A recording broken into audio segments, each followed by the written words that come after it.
Welcome to this week's Treasury Career Corner podcast, where I interview Treasury professionals about their Treasury careers.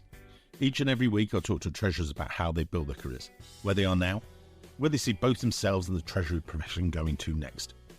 And a special thanks to Flywire, our fantastic sponsors. If you've ever wondered whether there was a way to ease your international transaction hassles, they're the guys to talk to. If you follow the link in our show notes, you can see me talking to my mate Greg Levin, their Senior VP of Sales. I get to ask Greg about who are Flywire and how they can help you and your Treasury team with your cross-border payment headaches. Just follow the link to the interview in today's show notes. And now, let's get on with the show. So we have a treat for you this week and for the next 3 weeks. We have 10 guests over the next month.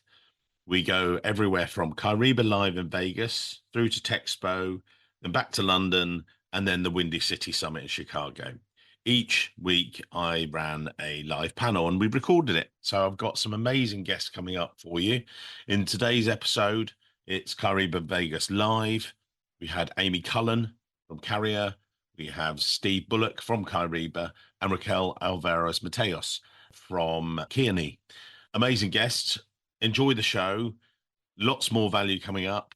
As I say, next week's show, you'll have Texpo in Texas, followed by Treasury Career Corner Live in London, and then Windy City. 10 guests for the price of, well, we don't charge. Anyway, enjoy the show.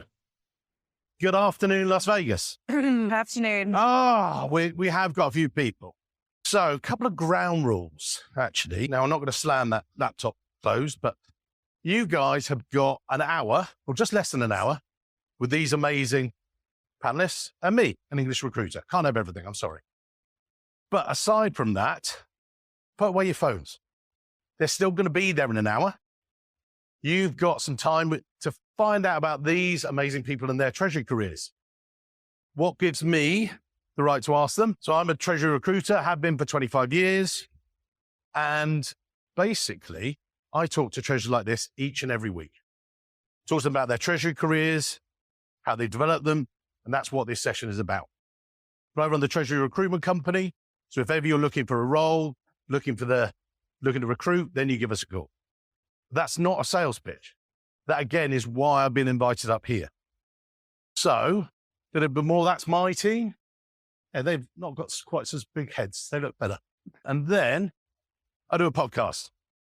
Quite a few listeners of here, which has been fantastic seeing everyone. And again, I talk to treasurers each and every week about their Treasury careers, about how they started, which is again what we're going to ask these treasurers.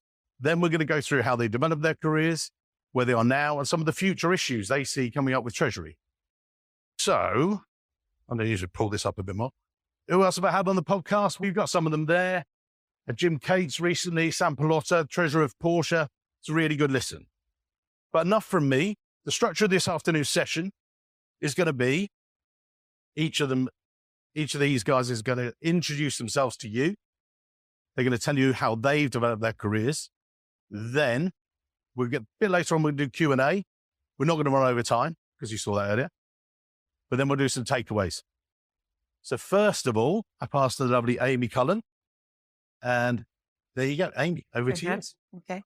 So I started my career in Treasury with ABN AMRO in their outsourced Treasury team, which was what I thought, summer jobs, and planning to go to Australia. But 8 years later, I was still there. It gave me, I'd say, those insights into Treasury. I enjoyed the cash. I enjoyed the international names. And I really got a feel, I think, for how interesting Treasury could be around that sort of solution delivery piece. That sadly ended in a redundancy when ABN AMRO and a lot, I think Citibank, JP Morgan decided to extract themselves from that business. So I did a year with Marsh Management, their special purpose vehicles, just before the banking crisis, when we were I would say it was what triggered it, but we were managing companies that issued asset-backed securities. So that lasted a year. I didn't really enjoy that as much because it was very accounting focused, but I had thought I should probably give my ACCA a whirl. And from there, I went into Bank of Scotland in their middle office treasury team, which also ended in a redundancy. So there was a bit of a theme going on.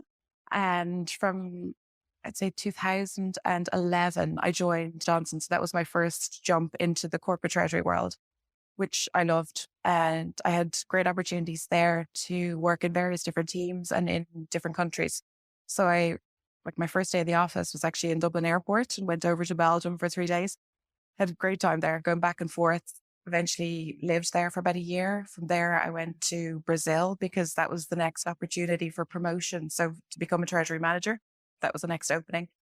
And after 2.5 years there and very little Portuguese to show for it, I had the opportunity to go to the corporate headquarters in New Brunswick. So it was a great 9-10 years of traveling the world, but I ultimately wanted to get back to Ireland. So came back January 2020, just before COVID hit. And I joined a travel tech company. So it was initially planning to IPO, and that was the attraction for me there. But obviously that wasn't going to happen in those circumstances. Did 3 years there and then ended up with Carrier the 1st of September last year. So I lead a global team there and have responsibility for global cash and operations and get involved in a lot of strategic projects with the team, such as this Kariba implementation. And now I'm going to pass over to the amazing Steve Bullock. If you need me to translate his English accent, I can help you later. Steve, over to you. Thank you, Mike. I'm going to keep that up because it's much nicer. Okay. I just want to see what you've written about me first. Okay. I had to write this down because I started in Treasury in 1986. In fact, it wasn't called Treasury then. I worked in an accounts payable department, and the treasurer was actually called the chief accountant. And I fell into Treasury completely by accident. The guy that was actually doing the Treasury pieces, which meant literally walking checks to the bank, and then decided to do what to do with that money once it had cleared, decided one day he wasn't going to come to work. And so I was asked to take the checks to the bank. And at the time I was working for a company that is now called Aon. I spent 14 years in that business. I was fortunate enough to be part of 5 acquisitions, of which I managed to stay within the Treasury department that then finally got called Treasury. We implemented a Treasury system. And then 1999, I left that firm after 14 fantastic years, thoroughly enjoyed it, sort of cut my teeth on Treasury. For the people in the audience that love reconciliation, I'm one of those as well. I'm happy to admit it. I've had therapy and I've managed to, so I can openly talk about it now. And I was, obviously through those years, I was dealing with all the pre-euro currencies. So we were investing over $1 billion equivalent on a regular basis. I was doing the hedge accounting and FX management for about $500 million on an annual basis. So for me, it put me in a great position that apart from meeting Mike in 1999, which is another highlight of my career, I then decided to move to software. So at the moment I work with Kariba. I've been here for 7 years. The first 9 years of my life in Treasury software, I was actually part of the demo team presenting solutions. In fact, the first day I started at my first firm, they said all the people that typically do demos, they're traveling. And we've got someone coming in this afternoon, so you need to do a presentation of the system. So it was one of those fight or flight moments. I either walk out and go and get another job, or I spend the morning trying to learn the system to present it. I obviously took the latter. And fortunately for me, I think a lot of luck and good timing in my career has brought me to where I am today. I worked with a firm that brought me to the US 18 years ago. For those of you who didn't realize I'm not from here. And I came over for 2 years to Massachusetts, went back to the UK. My wife and I looked at each other within about a week of returning and said, we don't want to be here anymore. So we came back 16 years ago. We're based in Connecticut and I'm a US citizen, which is an honor. As I said, been at Kariba for 7 years. I look after our financial services team. I've worked with a few people in the room. And yeah, it is a very reflecting on it as I've done the last couple of days. I had a great time in Treasury, but really that set me up very nicely to move out of Treasury and into what I've been doing for the last 24 years now. So I was about 5 when I started work. By the way. Yeah, he uses a lot of moisturizer. Yeah, certainly not the stuff he uses. No. Raquel, over to you. Hi, everybody. My name is Raquel Alvarez Mateos. I'm the treasurer for Kearney. I've been with Kearney for the last approximately just under 2 years. And I started my career. I'm not from around here, as you can guess from my accent either. I started my career, believe it or not, back in Ireland in 1998 when many US multinational companies were taking advantage and they were moving European service centers and re-registering some of the entities in Ireland. I had the opportunity to work for Accenture, Tyco International, Ingersoll Rand, and Citibank through the agency treasury department. Through all the roles that I had when I was in Ireland, I had, like many of you, started in accounting. But every single role that I have in accounting, I've been very focused within the treasury environment, under the treasury umbrella. It's been netting, intercompany portfolio, foreign exchange, and cash management, large cash pools, managing the intercompany positions.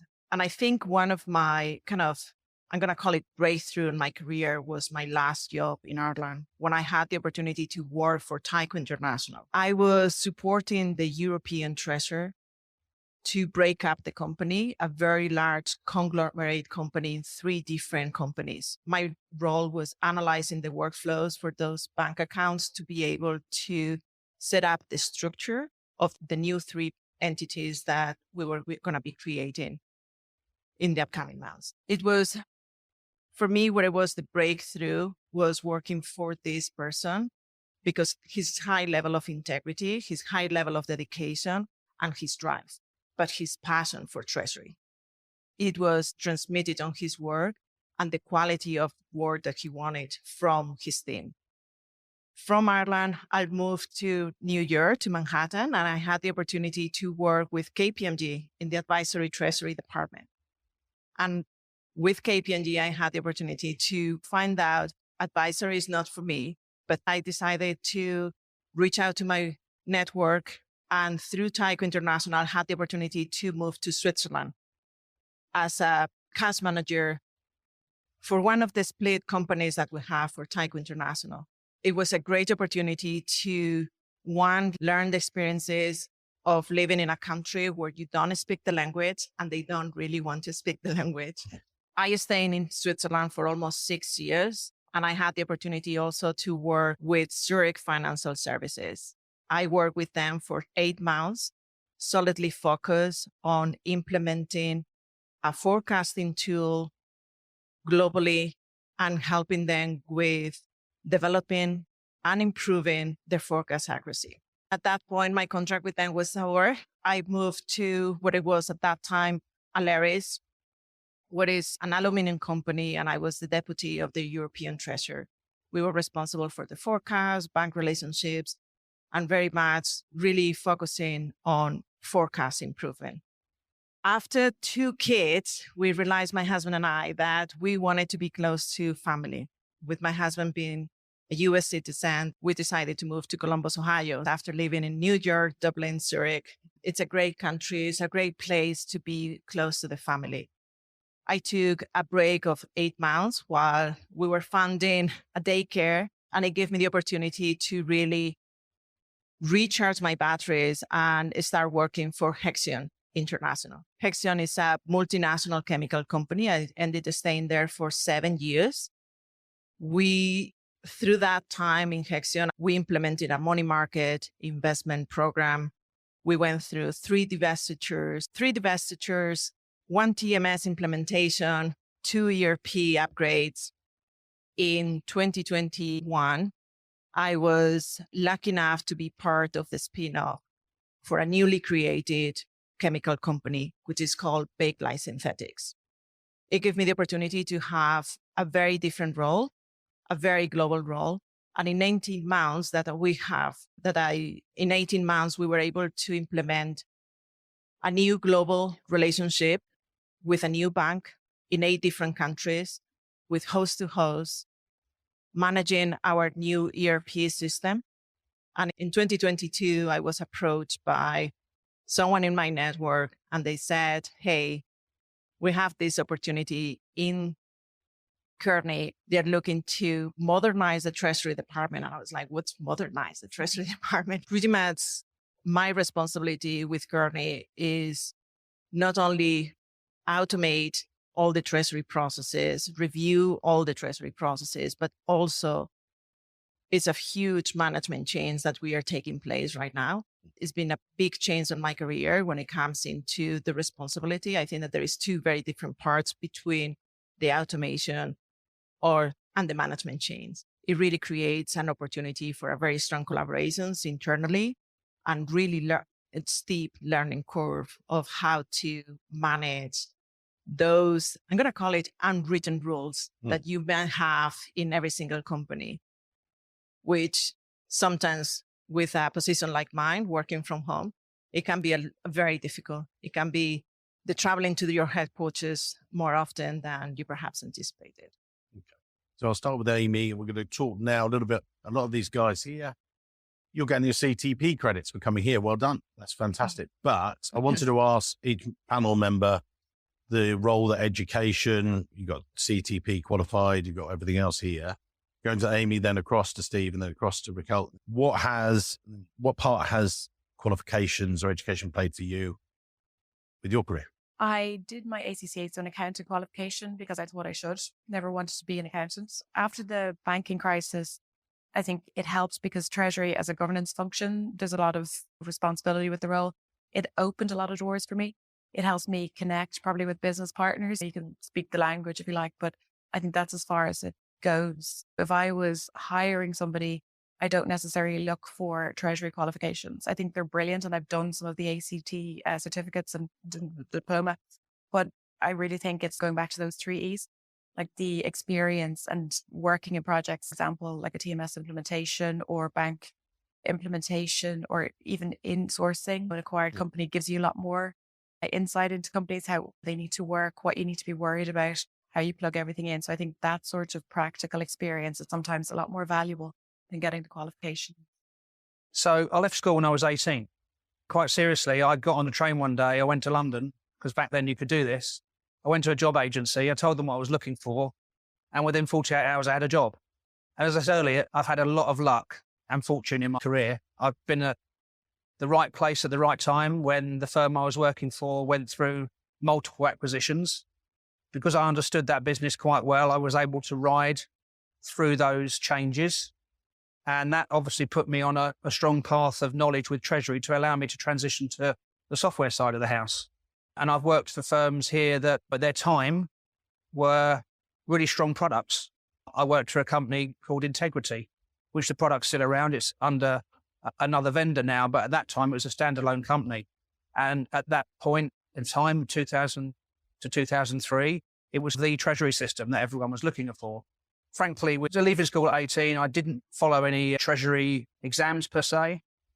I've just learned along the way. I've retained what I've learned. I've used it, I think, effectively to get where I am today. And I have a passion for what I do.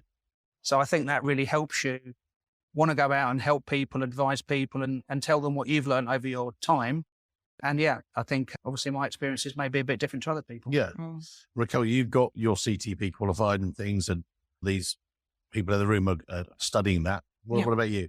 I'm coming from a very humble background. I helped my father to get his primary school certification when I was in secondary school. I am a strong believer on education. I have 2 degrees. I have the CTP. I never do the MBA because I didn't have the money to it. Okay. I do believe you need to understand where you are in your career and where do you want to be. And that's a very tough question, especially when you are earlier in your career. Treasury is a very wide industry, and you have to decide, do I want to be in mergers and acquisitions? Is this something that I want to be in derivatives or foreign exchange? And then it's for you to decide in which part of that Treasury experience or that part of the Treasury, I'm going to call it branch, you want to be. A CTP, when you are earlier in your career, gives you a very good, strong point to be actually, to have your credentials, to be trusted by your employer, but also for your potential employers. For me, it's been giving me the opportunity of very strong networking. The AFP has been giving me the opportunity to participate in the AFP, participate in the forums, participate in the local chapters, something that you don't gain if you don't have those qualifications or you're not a member of it. But you really have to decide which path of your treasury career you want to take, and if it's going to be bringing you the value added. I think I'm totally agree with Aimee. Experience. If someone comes to me to interview and they have a CTP, an MBA, and a CFA, and they are not an effective communicators, and they can tell me something great that they have done in their 10 years of their career, it doesn't bring me any comfort.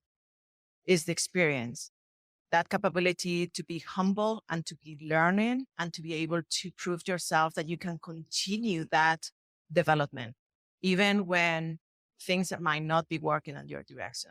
But yeah, I didn't have that opportunity to get a job with no education. I had some, don't get me wrong. No, with nothing. Little bit. I come out of the mine. I always have admired, right? I always have admired that options. Because if you can take a shortcut, if you can get as far, you can be knowledgeable and you can have your credentials and and have a great experience and great career life. Why do you have to study like 10 years, right? But then not everybody can do it. And I think that you have to really do that dissertation of where you are, but where do you want to. And Raquel, you bring up an interesting point about networking. I recently interviewed Dana Laidhold, treasurer of NASDAQ, and Chris Kokan from Endeavor, who do WWE. And they were wrapping up the session we did in New York recently. And one of the key things they came over and said the power of their network was how they got lots of their roles. I did have a word with them, so they've got to stop doing that. Got to come to me. But aside from that, they were actually talking about the power of networking, the power of coming to conferences like this, getting out of your corner office and things like that. I just wanted to ask Steve and then Aimee as well, because I covered it a bit there. The power of your network, obviously Steve with Curry, but that without your network, you wouldn't be able to do your job. But what's it been like for you networking throughout your career, would you say? I think I'll just start from the time I got into software, because spending 14 years in one firm, even though that firm grew drastically in that period, I came out of there thinking, everything works the same everywhere else. It just now. It's almost like a brainwashing experience. And I learned very quickly, probably in about my first conversation, that actually Treasury doesn't work the same everywhere. And from a networking perspective, I've worked, as I said, with a number of strong vendors in their time. Kyriba's obviously been very fortunate to be here 7 years. But through that time, you meet a whole different gamut of people, from treasury analysts to treasurers to CFOs to sometimes even CEOs. And it gives you the opportunity to understand a lot more from them about what they're looking for, what's brought them to where they are today, what they're looking for from their vendor, what they're looking for from their system. And I think that, again, just allows you to absorb the key things that they're telling you. And at the same time, then you're expanding your network. And for me, I've always sought to remember key things about people, whether it's the fact that they have a sporting interest, the fact that they went to a particular place on holiday, how many kids they've got. Because I just think that's also important. Those little tidbits as you go through life. If you ever see them again at an AFP, how's so-and-so? You're still playing golf. I think that's just very important. But I think that approach has just helped me build the group of people that I know, which is a big group. Not many are close, but obviously they're just all people that you've just had a decent relationship with. Aimee? I think it's critical. I think the treasury world is very small. Even in the US, like when I worked in Brazil, worked in Belgium, you're meeting people and I've met them along the way again. So I think you have to be very careful. But I do think it's important for sharing experiences, for benchmarking, for challenging banks, challenging providers. Is it true what they're saying? I think we can trust each other. We rely on each other as treasurers. I'm very passionate about the profession. So when I got back to Ireland, I joined the Association of Corporate Treasurers to grow my network. But also I had a chance then to be with my peers because the company I joined was very small. I was the only treasury person. So you get that support as well. So I would say definitely for roles, but then also just for education and improving your overall knowledge as well. And the power of the network, Steve touched on it, and Aimee did, but all three of you did. I was at the offices of Prior Cashman, the law firm. I'd met the treasurer, actually he's now COO rather. And originally, Chris Bolton, great networker. Now he says he's not, he's wrong. He's brilliant. And what he did was he talked about how he's networked through the AFP and everything else. And one of the key things that he talked about was when he would meet someone. So when you've been meeting people the past couple of days, he would get someone's business card, have a conversation with them. And then the natural next thing, go off. And he said, yeah, sorry. Or someone will come over and say, sorry, can you give me a second? And he would just literally, just like Steve said, the golf or the his daughter's going to Purdue. Okay, I know them a bit, blah, blah, blah. And what he would do is he would follow up and build his network intentionally, not accidentally. And he's a brilliant network. He says, oh, no, I'm not. You are. And you can just see. It's a great way to do it. So if you're doing that with some of the people around here, I know we're later on in the conference, but you're still going to see people, maybe follow up with the people you've met. You know, you are going to get sent from Kariba the list of the people that you've met. I reached out to a number of them saying, it was great to meet you yesterday. Great. Let's talk about this. Let's follow up. Make that effort. Because if you don't, what's the point of coming along? So I'm going to push back. I'll start again this time with Raquel. Some of the challenges you face maybe along the way, some of the hiccups you've got through them, and then we'll come to Aimee and then to Steve, just to mix it up a bit. So what about yourself? What have you faced? What's the challenge you say? I think I have touched a little bit when I went over my career. I think the challenge is you have to surround yourself with your very strong, close partners. And that doesn't mean company-wise, it is important, your company-wise, but also your family, your spouse, your parents, someone who is going to be giving you that support to help with the household, to allow me to be here for 4 days with no have to worry. I have the babysitter, the neighbors, my husband, and the kids very mature. It's essential, right? I think when it comes into your happiness and your, I'm going to call it happiness, your content more in the corporate world, you have to make sure that the company has your shared values, or you share the same values and principles that the company has. And I think that when there is differences, very deep differences, that's where there is the conflict of how much or how long do I have to be here to make my career worth it.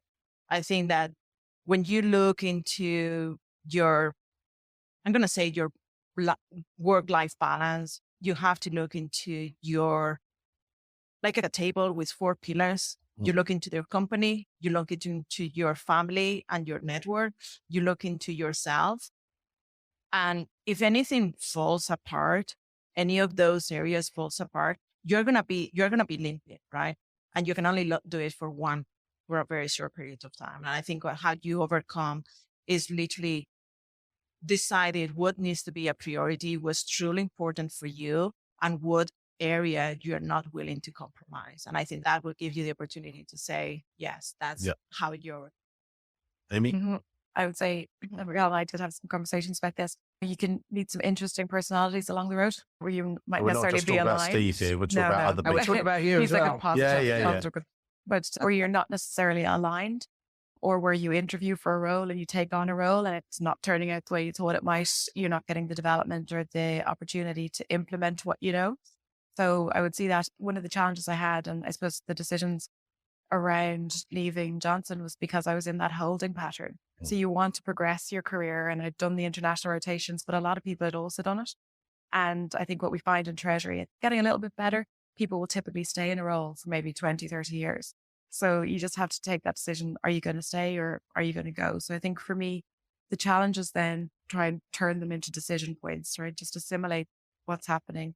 What am I going to do with this information, and how do I pivot and just move on to the next chapter? Yeah. And Steve? What's the question again? I'm just kidding. Sorry, So he's very short of memory. it's my age. Yeah. So I think some of the ladies on the leaders panel this morning talked about it as well. There are times in your life where you doubt yourself, where you think, actually, I don't think I can do this when you're asked to do something work-wise. I don't think I can do this when you're asked to do something personally, or you're expected to do something personally. And I think as you frankly get older, you learn to cope with these things a lot more, because you've got a family network, you've got a network of people you work with or have worked with, again, building up the network as you talk about. And I think you have the chance, again, as you mature, to just to reflect on what you've done and how you've got to where you've got to actually realize that I can get through this. And as I said, when I first started in software, on the very first day, I was asked to do a demo. So it was like, do I leave or do I stay? And it just came down to the fact that I thought, you know what? I'm going to know more about this product in half a day than the people that are getting the demo will. So just got to go with it. But yeah, I think we all doubt ourselves from time to time, and you just have to lean on your experiences to get you through it.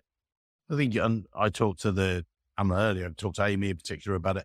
So I'll be speaking this year, but Raquel will be on the panel at Chicago Windy City Summit. Fantastic conference.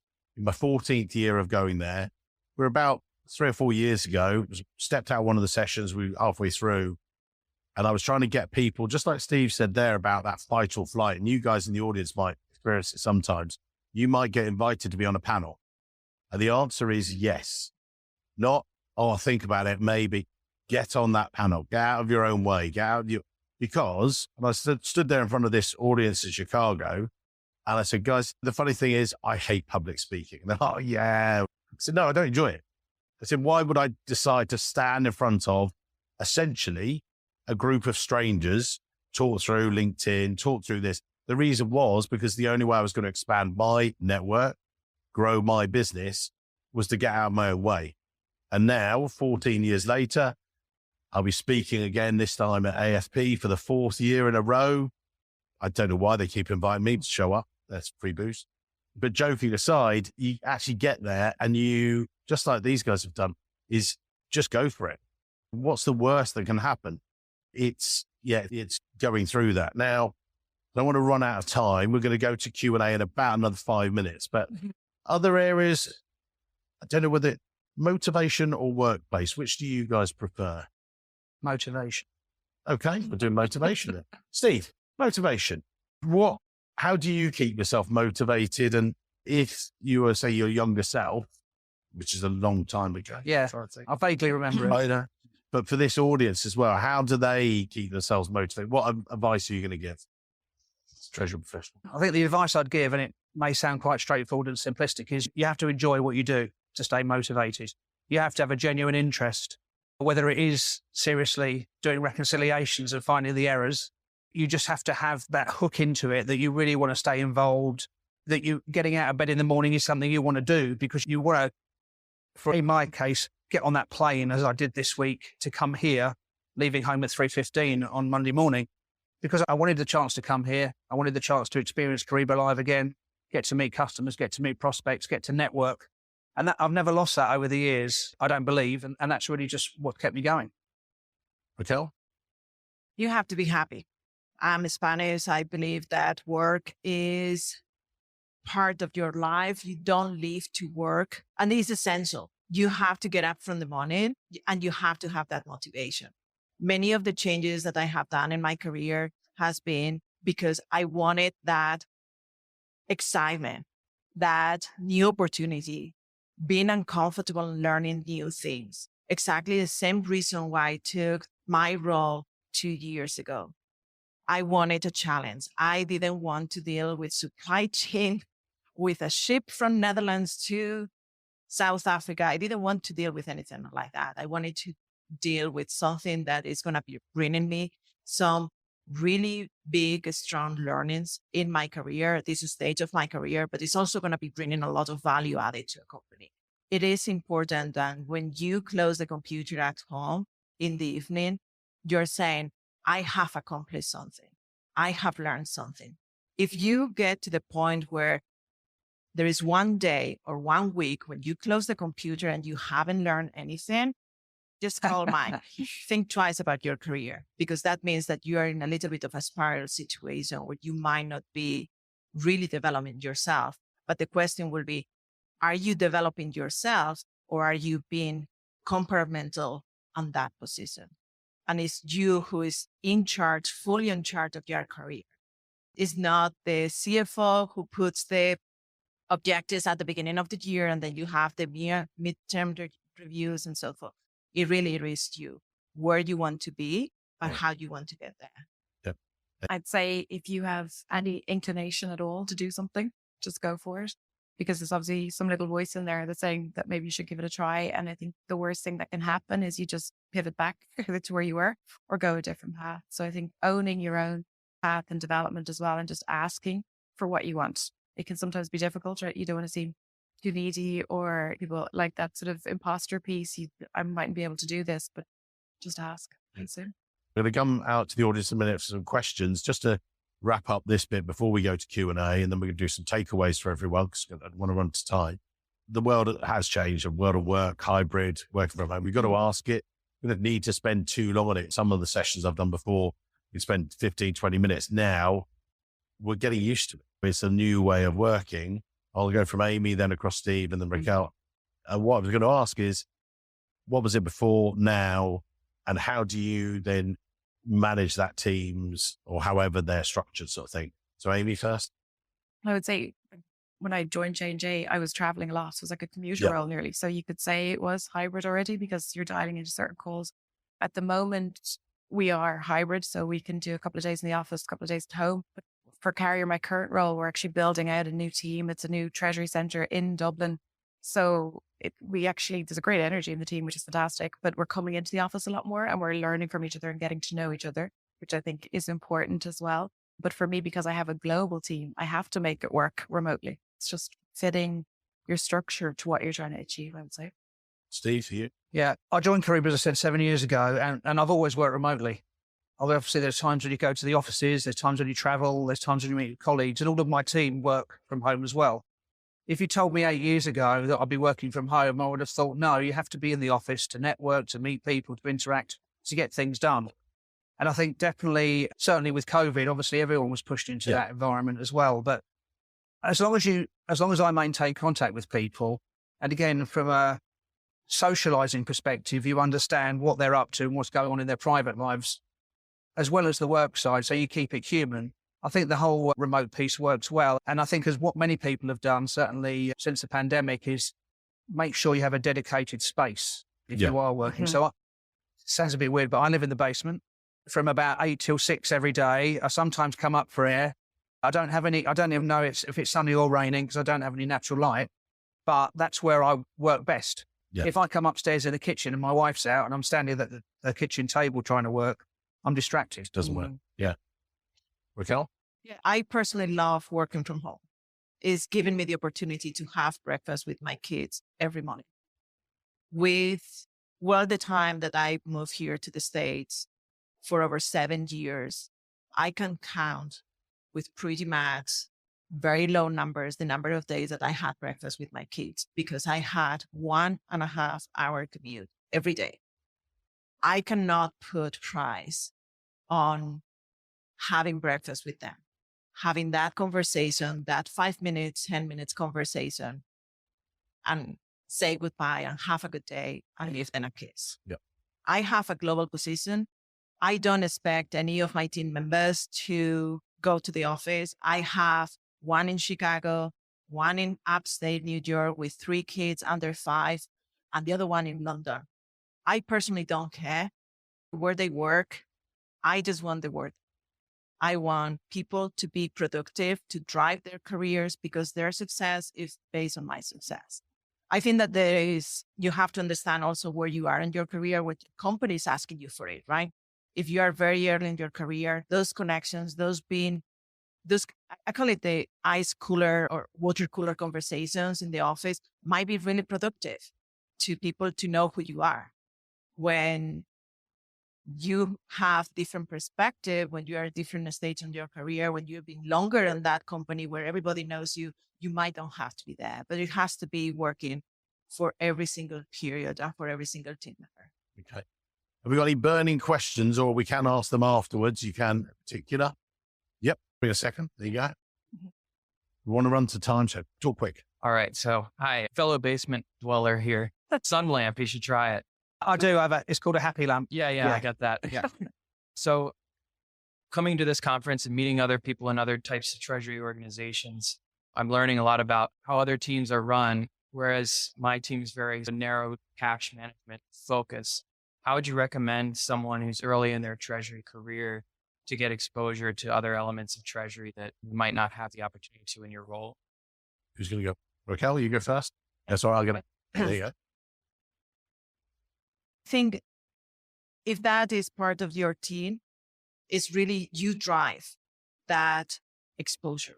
You're going to be driving them to be exposed to other teams, to work your internal network on your capability to say, I want to make sure that I keep these employees because they are really worth it. And I want to make sure that they have that exposure. Internal rotations are great.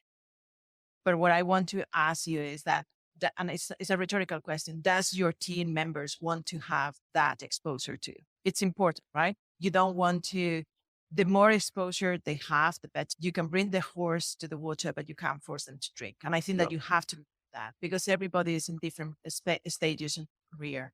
Now, these events are essential. And especially if you have the opportunity to bring some of your team members with you, to make them aware, to help them to know how to network, to introduce them to different individuals. For me, it's very easy. I have known Mike for over 20 years, the same with Steve. It's easy for me to introduce people to other people, and it's essential. But I think that I will look a little bit on your capabilities and your role as a leader, not as a manager, as a leader, to helping them to develop. Yep. Aimee, I'll just go quickly to you because I'd say if it's like outside of Treasury or like within your Treasury team, is that what you meant? Yeah. I think you stretch assignments. If you've got things, we used to go through a situation, for example, you'd have annual borrowing limits and it was all hands on the deck to give people help out. So those little stretch assignments, I think every now and then, and I know budgets can sometimes be tight, but I think it's similar to what Raquel said, events like this, but also like banks tend to host free events and different system providers. So I think just encouraging them to do that and to sit and talk to others. Steve, any words or we'll go to takeaways? Yeah, I'll just say, if you're looking to evolve within your organization and you've got the opportunity, then make it known that's what you want. So almost put together your mini little career path of where you'd like to go, talk to your boss about it, see if they support it, see if you can put a timeline around it. And that's obviously the company and your manager supporting you on that journey. If you're not getting what you want, then obviously there are different options, Mike included. So yeah, I think if you want something, you've got to go for it. But obviously, you know your own environment, so you've got to go about that in the best way you feel is the right approach. So the panelists have got some great takeaways. And before we get thrown out of the room, you could hear it going there. We've done the questions. Raquel, you're first on this. Maybe just a couple of them. What one of the things? I'm only going to, because we are at time, I'm going to say, practice who you want to be and create your own opportunities. You have to get uncomfortable. You have to create your own career path. Okay. It's for you. If you try to go for a weekend away, you quite likely going to be spending hours booking your hotel, looking for restaurants, looking for this, but you are not spending that time, the equivalent that you will spend for a weekend. You're not spending it like doing it and managing your career. And if you think about this, it's a little bit ironic, right? Because we are spending 7 hours on a daily basis working, and we should be able to the ones that we are managing that time. Yeah. We have to create our own opportunities. We have to be able to produce, give our product, give our presence, but also making sure that we have something that I can show to my supervisor or to my internal network and say, I have done this. I think I can do this. And if someone approaches you, as Mike said, if someone approaches you and say, I think that you could be good doing this, don't say no, because they already believe in you. Yeah. They already do. Yeah. It's really up to you to get uncomfortable and do that learning. So there you go, Steve, with that great shirt again. Did I say that, Mike? Yeah. I'll just add to that, actually, just a couple of things. As I said, I think you've got to enjoy what you do. And it doesn't mean you're going to wake up every morning with a big smile on your face thinking, oh, I'm the best thing in the world. But you've got to, in essence, enjoy what you do and feel you're in the right place. Obviously, we're all going to go through change. The other thing that I think has dawned on me in the last few years is that you've really got to appreciate the people you get the chance to work with, because everyone's a character. No one's perfect, but it's the people you meet along the way that's important. Cool. Aimee? Yeah, they're very wordy. I would say one of the main ones, I would suggest even just developing your own career and your own experiences. Try and get yourself into meetings. So invite yourself to other team meetings, like a CFO meeting. Turn up at the boardroom meeting. Basically, just be there. Yeah. As a silent observer, because you'll get to hear how the business is thinking. What's their strategy? How do they think? What's front of mind for them? But I think as Treasury, we are a relationship role. I think that's where the role is going to go. You need to be a good business partner. So you're going to learn more as well about what they want from you. And it's with the networking and trying to get the prospective clients. You just get that little nugget and that in to develop that relationship. Cool. So the first thing, well done for being here today. So in a minute, you're going to give these guys a round of applause. That's also for you.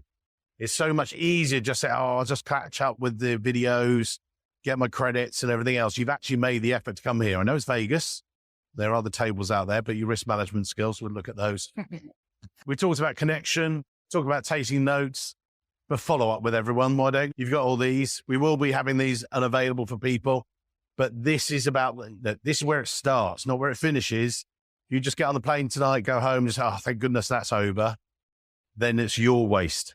So give them a big round of applause, please, these lovely people. Thanks for tuning in to another great episode. You really enjoy it. Thank you very much. You make it worthwhile. Us recording them with these amazing Treasury professionals right the way across the world, from the US, across the UK, across Europe. And there's lots more exciting guests to come and lots more live events. We love delivering this content. We get asked now, is this what you do? Do you just do content? Do you just do? No.